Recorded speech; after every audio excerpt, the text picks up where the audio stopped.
네, 오늘은 에스더 3장 4장을 읽고 함께 또 주님의 말씀을 나누기 원합니다. 드디어 3장에서는요, 이 소설의 이 내러티브에 악역을 하는 하만이라는 사람이 등장을 합니다. 하만이 이 작품에서 악역을 맡았죠.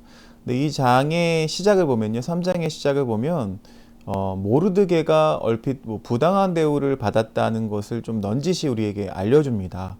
그러니까 궁중실록에 이 모르드게 이름이 실리긴 했지만 이 모르드게가 아하수에로 왕이 독살당할 수 있었던 것을 이렇게 밀고 하는 역할을 했는데도 다른 어떤 보상은 받지 못하고 그냥 궁중실록에 실리기만 했다. 뭐 이렇게 얘기가 나오고 나서 바로 이어 나오는 이야기가 이 하만이 승진됐다. 라는 내용입니다. 이 하만이 아하수에로 왕의 다른 어떤 신하보다 높은 자리에 올랐다는 사실이 놀라운 일이죠. 권력을 막 고대 왕들이 권력을 막 전횡할 그런 위험이 있습니다. 그래서 그 과정에서 자신이 선호하는 이들을 승진을 시킵니다. 그러면서 정말로 유능한 인물들은 무시합니다. 그 자기의 왕권과 자기의 그 권력을 지키기 위해서는 오히려 자기에게 아첨하는 사람들을 쓴다는 거죠. 이와 비슷한 일들이 지금도 빈번하게 일어나고 있습니다. 그러니까 다양한 어떤 역할에서 신실하게 섬기고 있는 어떤 사람들은 그 노력을 인정받지 못하고 다른 이들이 그들 대신해서 승진하는 그런 것을 그냥 지켜볼 수밖에 없는 상황들이 우리 삶에서도 일어나고 있습니다. 이야기가 전개되는 과정에서 이 모르드게가 보상을 받았어야 함에도 불구하고 그냥 지나가 버렸다는 거죠. 그런데 결국 그냥 그렇게 보상받지 못한 것이 결국 이 유대인들의 목숨을 건지도록 이끈 사건이 되었다는 것입니다. 그러니까 우리가 적극적으로 뭔가 내가 받지 못한 것을 주장하지 않더라도 적어도 하나님은 우리보다 더 높은 계획, 더 원대한 계획을 지니고 있다는 것을 우리가 기억해야 할 거예요. 이 하만이라는 사람의 출생에 대해서 또 이야기하고 있는데요. 아각 사람으로 소개하고 있습니다. 아각 사람. 그런데 아각 사람이 어디서 나왔냐면요. 아말렉 족속의 왕 아각이었습니다. 그 아각의 후손인 거죠. 여호와 하나님께서 사울에게 아각을 죽이라고 명령하셨는데 사울이 처음에는 그를 살려줬습니다. 그런데 결국에는 그 족속을 다 진멸하죠. 많은 세대가 지나가긴 했지만 여전히 끌어오르고 있는 오래된 갈등이 유대인들과의 갈등이 드러나고 있는 거예요. 그래서 오늘날 세상 속에서도 세계 이곳저곳에서 어떤 갈등이 발생하고 있죠. 그리고 전쟁이 일어나고 있습니다. 그런데 그 모든 일들은 사실 시간을 거슬러 올라가면 아주 오래된 싸움들이, 오래된 갈등들이 여전히 풀어지지 않고 현 세대에서도 싸움이 일어나고 있다는 것을 우리가 볼 수 있는데 결국에는 이 에스더기에서 일어난 이 중요한 싸움은 사울과 아각 사이의 갈등과 관련이 있다는 것입니다. 그 문제가 여전히 풀어지지 않고 지금도 계속되고 있었다는 거예요. 그러니까 하만이 더 높은 자리에 앉게 됐다는 이야기. 이 이야기에서 우리가 볼 수 있는 것은 결국 곧바로 무대가 이동되는데 이 승진하고 나서 높은 자리에 앉고 나서 바로 대궐문으로 이제 배경이 바뀝니다. 왜냐하면 하만이 높은 자리에 올라갔기 때문에 이제 하만에게 절을 해야 됐어요. 마침 또 대궐문 앞에서 일하던 이 모르드게가 반드시 무릎 꿇고 절을 해야만 했습니다. 그런데 모르드게가 하만에게 절하기를 거부하죠. 왜 모르드게가 마땅한 경의를 표하지 안 하는지에 대해서는 에스더기에서 정확하게 말해주고 있지는 않습니다. 근데 하만만이 유일한 문제는 아니라는 점이 또 드러나기도 합니다. 모르드게가 에스더에게 출신 민족을 밝히지 말라고 했죠. 이게 어떤 정서가 있었냐면 당시 사회에 반유다적 정서, 유대인들이 싫어하는 그런 정서가 숨겨져 있었다는 거예요. 그래서 우리가 여기서 좀 알 수 있는 건 무엇이냐면 사람들이 이렇게 바라본다는 거예요. 페르시아 제국에서 이 유다인들을 바라볼 때에 과연 그 사람이 그가 신실한 시민으로 살아남을 수 있는가? 이 문제는 지금의 우리도 동일한 문제죠. 오늘날 그리스도인들이 세상 속에서 신실한 그리스도인으로 남을 수 있는가라는 그런 문제에 당면하게 됩니다. 그러니까 모르드게가 절하지 않은 것을 보고 이제 심지어 왕을 살해하라는 음모를 밝히고 알려준 은인인데도 불구하고, 그러니까 이 모르드게 유대인도 국가의 안녕을 위해서 뭔가를 할 수 있다는 사실을 입증했음에도 불구하고 경의를 표하지 않는 이 모습을 보고 결국에는 이 아말렉 족속의 자손이었던 결국 대적 관계를 형성하고 있었던 이 하만을 통해서 이제 모든 유대인들의 목숨이 위태로워졌습니다. 오늘날 우리에게도 동일한 문제인 것 같아요. 국가의 어떤 통치 영역에서 믿음으로 행해온 관습들이 있습니다. 그것들을 다 배제하면서 살아갈 수가 없죠. 그러면 어떻게 해야 될까요? 어떻게 국가의 요구 조건을 맞추어 살면서도 하나님의 부르심에 신실하게 우리가 반응하며 살 수 있을까요? 이것이 에스더기의 가장 중요한 주제이기도 합니다.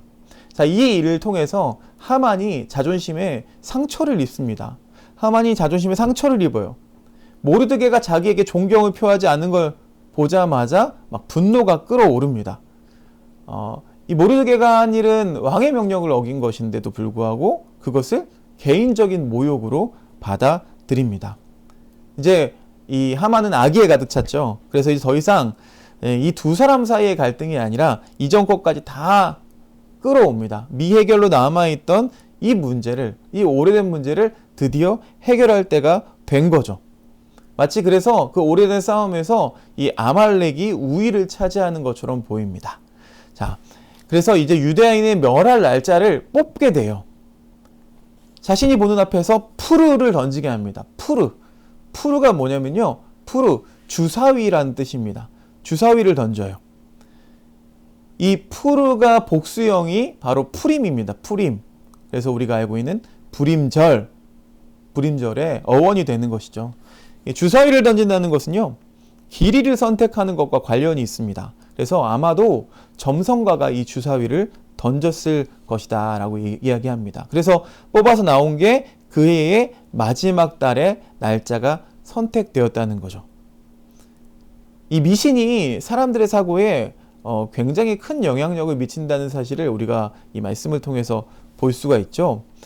그래서 많은 이들이 역대 무슨 모든 문화 속에서 많은 왕들이나 많은 이들이 이 점성술에 근거해서 중요한 결정들을 내리는 것을 볼 수가 있는데, 이 하만이 선택한 자기한테는 행운의 날이죠. 어떻게 보면 그 행운의 날이 사실상 유대인에게는 구원의 날이 되었습니다. 잠언 16장 33절 말씀에는 여호와께서 제비뽑기를 결정하신다라고 이렇게 고백하고 있는데요. 결국에는 이 하만이 선택한 것 같지만, 하만이 선택한 길인 것 같지만 결국 그 모든 길도 하나님의 통제 아래에 있다는 것을 우리에게 또 입증해 주기도 합니다. 근데 이 제비뽑기로 결정된 날을 주목해야 되는데요. 그날이 바로 유월절 바로 전날이었어요. 유월절 무슨 날입니까? 구약 성경에서 하나님의 위대한 구원의 순간을 기념하는 날이 이 유월절이었는데요. 그 전날이 바로 택함을 받게 됐다는 거예요. 성경은 하나님께서 이 모든 백성이 모든 위협으로부터 구원받을 것이라고 우리에게 막 보증해 주지는 않으십니다. 하지만 적어도 우리가 알 수 있는 게 있죠. 이 말씀들을 통해서 계속해서 하나님이 과거에 우리를 구원하셨던 그 행위들을 기억해야 합니다. 그 행위들을 기억하면서 그 기억이 새로운 도전에 직면할 수 있도록 우리를 도와줄 수 있기 때문입니다. 우리에게 용기를 줄 수 있기 때문입니다. 자, 이 왕의 조서가 내려지게 됩니다. 이제 왕의 조서를 받아야 되죠. 이 하만이 혼자 결정할 수 없어요. 왕의 조서를 받아야 됩니다. 유다인을 학살할 날짜를 정하긴 했지만 조서를 받아야 되는데 다행스럽게도 이 아하수에로 왕은요, 다른 사람의 조언을 아주 잘 듣는 사람이었죠. 그렇죠? 무무간을 비롯한 다른 내시들의 얘기들을 잘 들었죠. 결국 하만이 이 왕에게서 이 음모를 실행하도록 권위를 부여받습니다.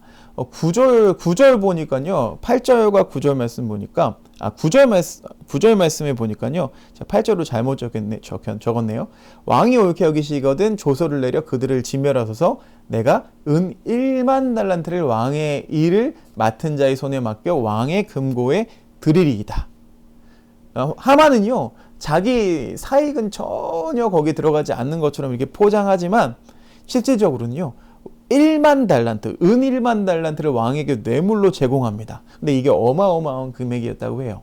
어느 정도냐면 페르시아 제국의 한 해의 세금의 절반이라고 합니다. 엄청난 양이죠. 엄청난 액수죠.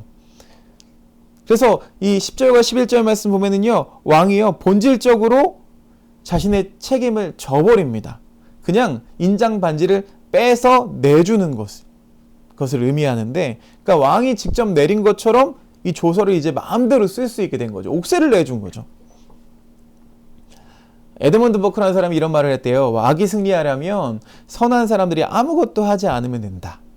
이 장에서는요. 아하수에로의 행위가 결국 그랬다는 거죠. 결국 아하수에로는 이 하만의 끔찍한 제안을 모르는 척 받아들인 것입니다. 모르는 척하면서 사실 그 뇌물을 받는 것에 눈에 멀어서 이런 결정을 했을지도 모르겠죠. 어찌됐건 악에 동조했습니다. 그래서 그것이 끔찍한 결과를 낳게 됩니다. 왕의 조서가 내려지면서 왕의 조서로 인해서 이제 6월절 전날에 하만의 무시무시한 조서를 작성하기 위해서 서기관들이 소집됩니다. 이 조서의 끔찍한 내용을 보니까 유다 사람들은 남녀노소를 막론하고 모두 죽여 없애버려야 된다. 아무도 살려두면 안 된다. 이것은 뭡니까? 대규모 학살이었습니다. 대규모 학살이었습니다. 인종청소였죠. 우리가 알고 있는 홀로코스트나 르완다나 보스니아의 인종청소와 같은 사건들이, 그런 공포들이 이 세계에서도 여러 차례 반복되었는데 이런 일이 곧 일어나게 될 것이라는 거예요. 이 조서가 방방곡곡 전달됐습니다. 날짜도 있습니다. 아달월 13일. 그 날짜까지도 이제 모르드게가 알게 됐습니다. 그러니까 그들의 모든 행위들이요, 유다인들에게는 굉장히 큰 혼란을 가져왔습니다. 그뿐만 아니었죠. 다른 이방 민족들에게도 혼란을 가져왔습니다. 그러니까 이런 일들은요, 이런 악한 일들은 가해자가 희생시키려고 목표로 삼은 대상뿐만이 아니라 함께 있는 사람들까지도 같이 고통을 겪게 된다는 거예요.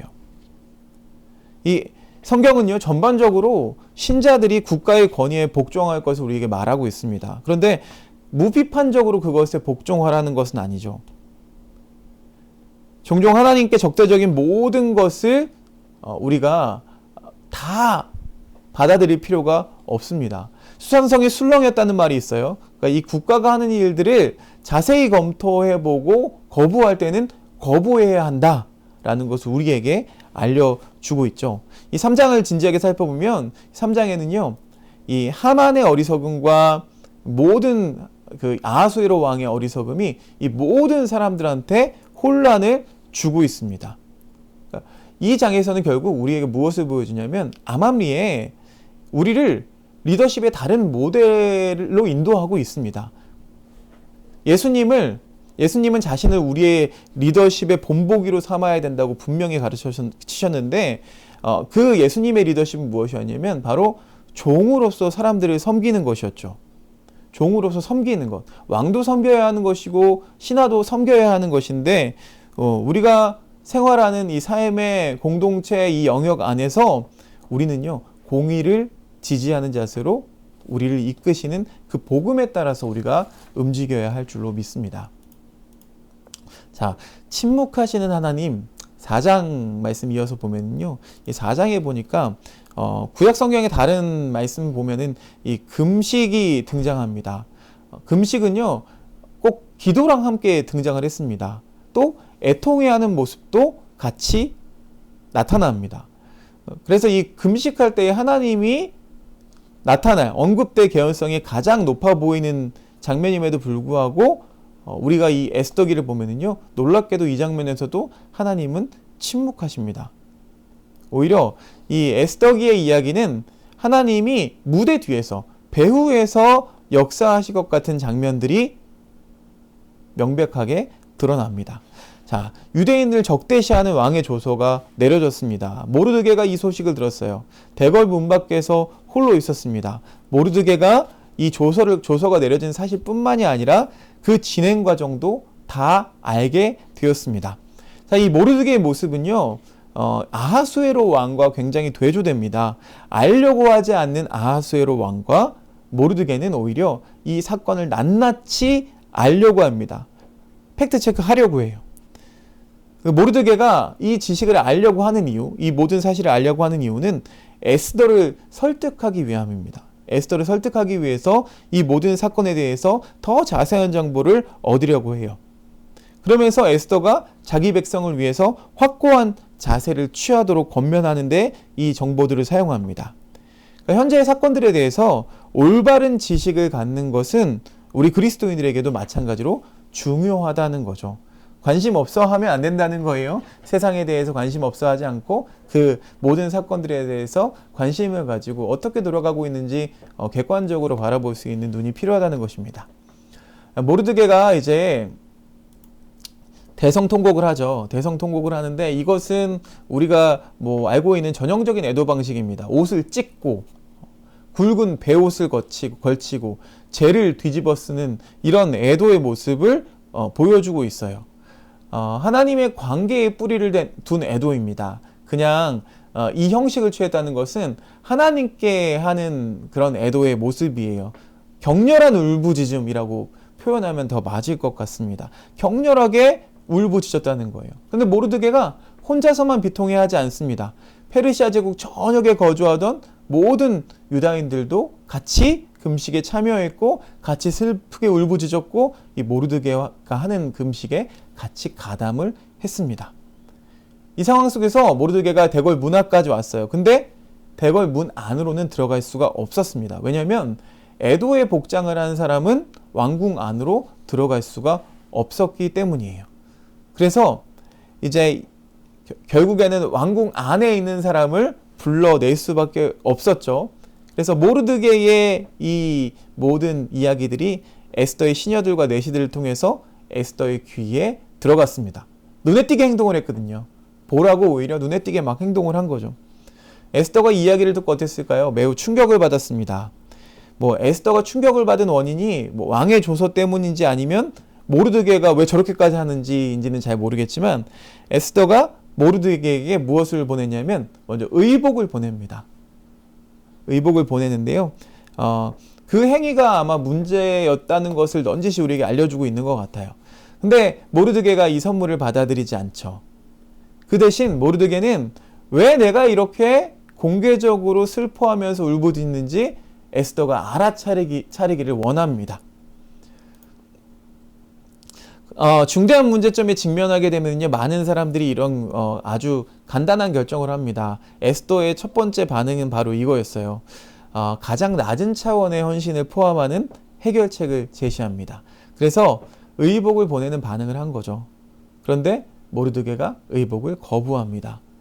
그래서 에스더가 왜 모르드게가 이렇게까지 이상하게 행동하는지 의문을 가질 수밖에 없었다는 거죠. 그래서 내시들 가운데 하닥이라는 사람을 불러서 모르드게가 도대체 왜 그러는지 알아보라고 지시합니다.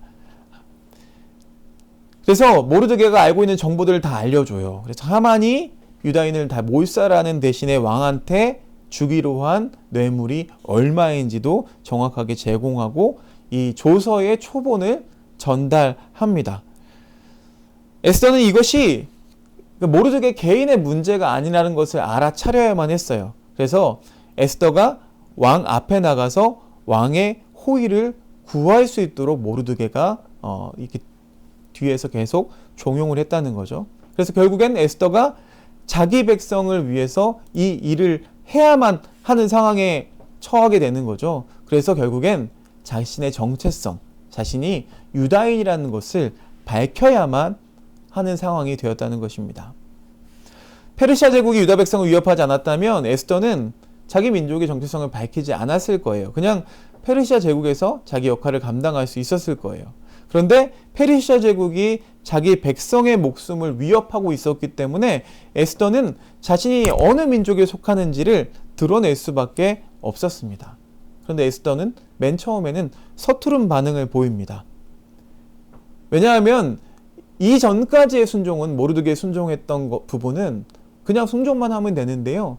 이번의 순종은요, 많은 위험 요소들을 가지고 있기 때문에 그렇습니다. 그러나 에스더는 끝까지 순종하죠. 순종으로 위기를 돌파합니다. 이제 에스더를 설득하게 되죠. 모르드게가 제안합니다. 그런데 에스더는 진부한 변명을 합니다. 뭐라고 이야기하냐면, 누구든지 왕이 부르시지 않는데 안뜰에 들어가는 사람은 반드시 죽임을 당하게 됩니다. 근데 예외 조항도 소개해 주죠. 만약 왕이 원한다면 금으로 만든 귤을 왕이 내밀어서 그 사람의 목숨을 살려줄 수는 있다는 거예요. 그러니까 모르드게의 요청에 에스더가 일단은 거부하는 거죠. 도저히 불가능하다라고 대답하는 거죠. 왜냐하면 에스더를 향한 왕의 마음이 이미 식었기 때문에 그 예외의 규정을 적용할 리가 없다라고 자기 판단에서 이야기를 하는 거예요.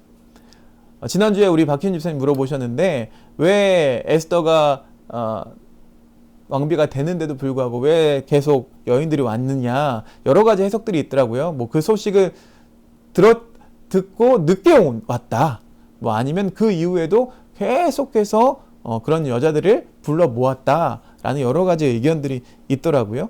그러니까 많은 여자들이 있었던 거죠. 그러니까 에스더가 처음엔 너무 좋았는데 이제 사랑이 식은 거예요. 근데 거기에 대해서 모르드게가 어떻게 대답하냐면, 왕을 보러 가든지 그렇지 않던 간에 죽게 될 것이다. 이 책에서 가장 유명한 구절이기도 하죠. 4장 14절 말씀 보면은요, 네가 하지 않아도 다른 데를 통해서 하나님이 우리를 구원하실 거다. 뭐 다른 데라는 표현은 뭐 정치적인 구원을 언급할 수도 있고, 또 다른 나라, 뭐 그리스 같은 나라를 언급할 수도 있겠는데, 아무튼 이게 하나님을 가리킬 수도 있겠습니다.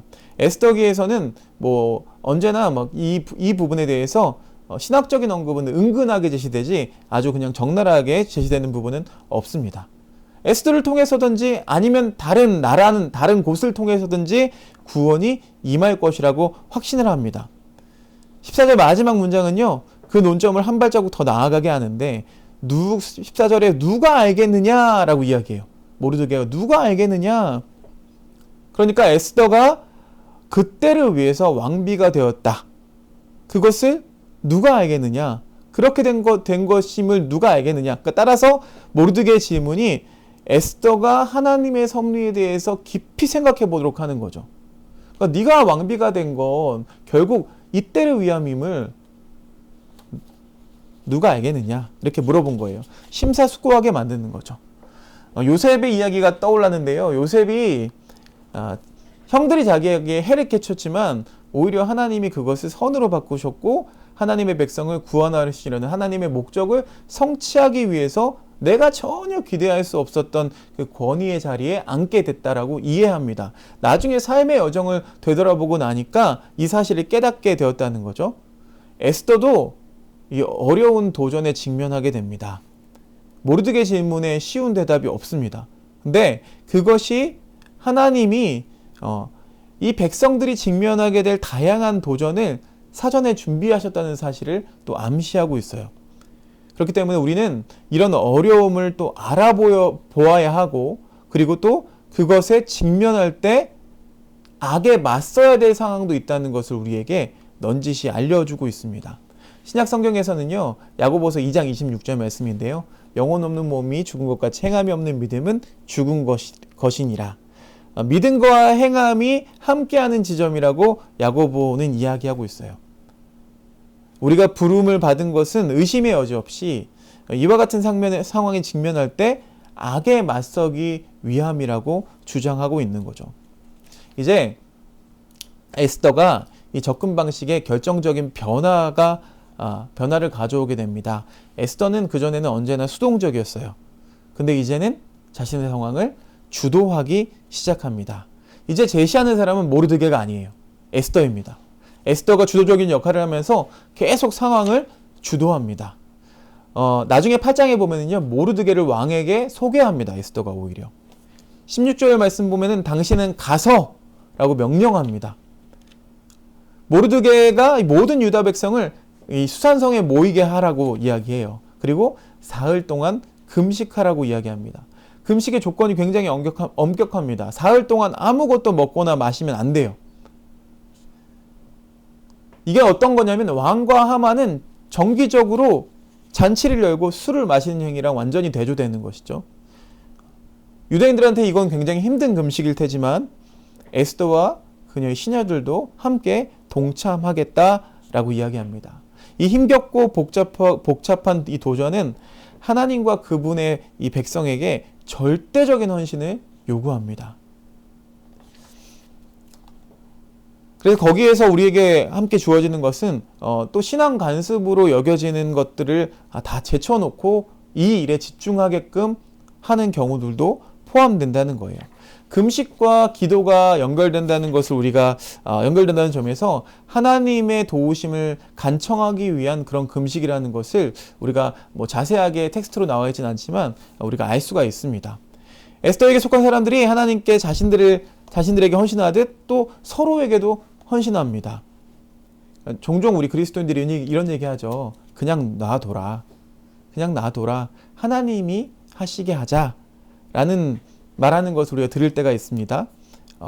만약에 이 말을 우리가 뭐 스스로 성취할 수 없는 일들이 있다는 뜻으로 이해한다면 뭐 성경의 가르침과 일치할 것 같아요. 그러나 또한 우리가 이 세상에서 진정한 변화를 일으키는데 감당할 의미 있는 역할이 전혀 없다라는 뜻으로 우리가 그것을 전제한다면 우리가 마땅히 해야 될 일에서부터 도피하는 태도일 수도 있다는 거죠. 에스더가 제안하는 금식은요, 함께 해야 된다. 이 일에 우리가 동참해야 된다라는 것을 이야기해주고 있습니다. 헌신해야 된다라는 것을 이야기해주고 있습니다. 금식으로 준비하고 에스더가 왕에게 나아갈 것입니다. 에스더에게는 매우 위태로운 순간이죠.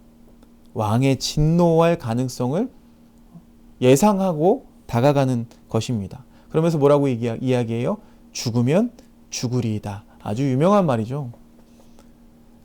아이러니하게도 와스디는 왕에게 나아가지 않아서 죽었어요. 왕후의 자리에 쫓겨났어요. 그렇죠? 근데 반면에 에스더는 지금 왕에게 나아가는 위험을 무릅쓰고 있습니다. 여기서 중요한 사실이 있는데 이 시점에 에스더가 이 계획이 성공할지 실패할지에 대해서는 전혀 모른다는 거예요. 알지 못한다는 거예요. 우리에게도 마찬가지죠. 우리가 어떤 이런 용기를 냈을 때 과연 이것이 성공할지 실패할지는 잘 알지 못합니다.